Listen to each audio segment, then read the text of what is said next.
Good morning, y'all. Today is Friday, May 30th, and this is your Free News Arkansas Daily Briefing, where we believe that sunlight is the best disinfectant, and we've got plenty of that today and this weekend.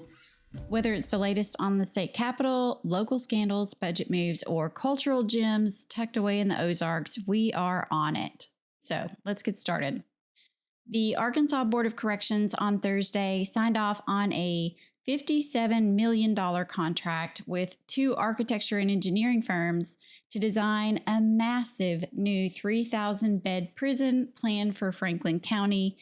If you listen to the Free Arkansas podcast, we've had a couple people on talking about this prison. It has been a hotbed of discussion around the state. So yeah, it's going to cost $57 million just to design this thing. The contracts were awarded to global giant HDR Inc., which is based in Omaha, Nebraska. And they will have some assistance from Cromwell Architects Engineers, which is located in Arkansas. They're based in Little Rock. They'll handle everything from master planning and security systems to water infrastructure and apparently wayfinding signs. Because if you have $1 billion prison, I guess you need signage, you're going to get lost. That almost $60 million is just for the design. The projected total cost of the prison right now is $825 million, though some people have said that it could blow up to around $1.5 billion by the time this thing gets built. So back to Thursday, technically the board did say yes to this contract, but there was a lot of uneasiness about it from members on the board. Several commissioners complained that they were asked to greenlight this deal less than 24 hours after receiving it. So they had less than a day to review this contract. But they did vote for it anyway, under pressure to get the contract in front of the Arkansas Legislative Council to review it in June. They are going to meet again on June 10th to address several questions that commission members brought up. And if they don't like the answers, the board does have the power to withdraw the agreement before it goes to Legislative Council. But in all of this, I feel like we're a little ahead of our skis because the legislature hasn't even funded the prison yet. Lawmakers failed to pass the $750 million appropriation for the prison during the regular session a couple of months ago. And yet the state has already bought the 815 acres of land for the prison for $2.95 million in Franklin County. And of course, as you're probably aware, Franklin County residents are pushing back hard on having this prison in their backyard. They say that their rural area isn't ready for a mega prison, they don't have enough people to staff it, and the infrastructure isn't there to support it. Some commission members have been hedging, like Lee Watson openly questioned during the meeting whether the plan should start smaller, maybe 1,500 beds to start, or maybe look at a different location altogether. The contractor, who is like a project manager on the prison construction, they're also, I think they're a California-based company, maybe in Sacramento. It's called Van Air Construction. And they did say that the prison could and would be phased in over time. But again, let's remember, they don't have the money yet to fund this prison. Of course, this meeting actually happened during a Zoom call instead of the planned in-person meeting for the commissioners because the state is a little busy right now searching for escaped murderer and rapist Grant Harden, the former police chief who broke out of the North Central unit at Calico Rock on Sunday. He is still at large. There was a sighting, an unconfirmed sighting up in southern Missouri that police have been focused on, but no arrests yet. Okay, so let's move on from prisons to drugs. This one is important because it's exactly the kind of fight that shows who really holds power in American healthcare. So two of the largest PBMs, that's a pharmacy benefit manager in the country, CVS, which has Caremark RX, and Cigna, which has Express Scripts, they're both suing the state of Arkansas right now because Arkansas passed Act 624. That is a law that says PBMs can't own pharmacies in the state. So that's right. Starting January 1st of 2026, or if you are a PBM and you own a pharmacy in Arkansas, you can say goodbye to your permit. It's revoked or not renewed. It's gone. So let's take a step back. What is a PBM? PBMs act as middlemen between the drug manufacturers, the pharmacies, and the insurance companies. So they manage those prescription drug benefits on behalf of the health plans. They're there to represent the health plans.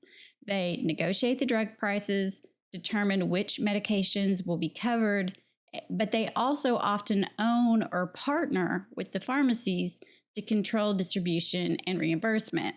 So it's a vertical alignment from your insurance company, the manufacturers, and your pharmacy where you end up buying the medication. The PBMs are calling Act 624 an attack on interstate commerce, and they're dragging out big legal guns, filing lawsuits in federal court to block this law. CVS is threatening to shut down all 23 of its Arkansas stores, plus mail order and specialty services if the law goes into effect, and Express Scripts says the law will devastate access across the state and could force pharmacies out of business. All that said, Arkansas is not backing down. Attorney General Tim Griffin came out swinging. He said PBMs are, quote, reaping massive profits at the expense of Arkansas consumers. He said that Act 624 is about restoring choice, quality, and affordability for Arkansans. Taking a step back, even the FTC, the Federal Trade Commission, recently reported that PBMs inflate drug costs and they actually limit access to certain medications. And keep in mind, PBMs control nearly 80% of all prescription claims for about 270 million Americans. They negotiate the drug prices, they get to decide what's covered, and if they own the pharmacy where you're buying it, they decide who gets paid and how much they get paid. Arkansas and the legislators called foul, and guess who else is watching? Every other state. That's why this lawsuit matters. John Benson with the Arkansas Pharmacists Association says that all these pharmacies, these PBMs, could just drop their PBM licenses in Arkansas, or they could lease out their pharmacy operations to others. They've got options, he says. They just don't want to lose their grip on the game and on their profits. So here's a headline you probably didn't expect this week. Top Democratic Party officials from all 50 states just wrapped up a leadership summit in Little Rock. This is a state where Republicans hold everything, all 6 congressional seats, every statewide office, and they have supermajorities in the legislature. So why did they pick Arkansas to meet in? Well, according to party leaders like Ken Martin, the newly elected DNC chair, it's about rebuilding the party from the bottom up. Their strategy, they want to invest heavily in party infrastructure, even in deep red states, and stop treating voters like, quote, commodities. Martin was pretty blunt about it. He said, quote, people think we're weak, inauthentic, that we don't fight for them anymore. Part of his answer to that is that the party would pay $17,500 a month to each state party, with an additional $5,000 going to GOP-dominated states like Arkansas, with the goal that those states will rebuild trust, hire staff, and re-engage voters in those states. Okay, over to some school district politics. It's official. The Arkansas State Board just stepped in to take over the Blytheville School District, dissolving its entire school board in a unanimous vote. The reason? According to the state, Blytheville is a perfect storm of chronic academic failure, financial mismanagement, and leadership chaos. Blytheville is one of the lowest performing school districts in Arkansas, and it now joins 4 others under the state's Level 5 intensive support designation. So what pushed Blytheville into that category? Well, for starters, the district's revenue is down 15% for the upcoming fiscal year, and they've already overspent by $1.5 million. That's money that wasn't even in the budget. Leadership has been very unstable. They've had 5 superintendents since 2018. With this designation, Education Secretary Jacob Oliva now has full authority over the district. He'll appoint a superintendent, take over the board duties, and potentially strike a transformation contract, which could partner Blytheville's schools with charter organizations or other approved entities to try to turn things around. This move is not without backlash. District leaders say that they've actually made real progress.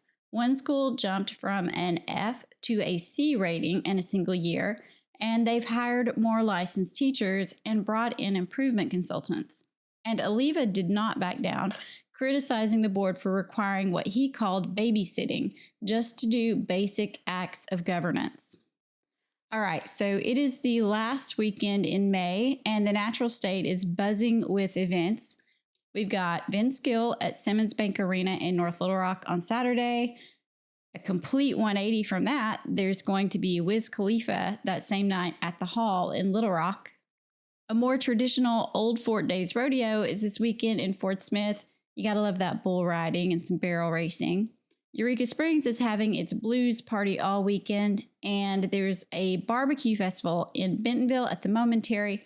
And of course, the Hogs take on North Dakota State today in Fayetteville at the NCAA Regionals. If you're thinking about floating the Buffalo, water levels are pretty good for floating. Yeah, Boxley, Ponca, Pruitt, and Carver are all rated moderate with ample water for floating.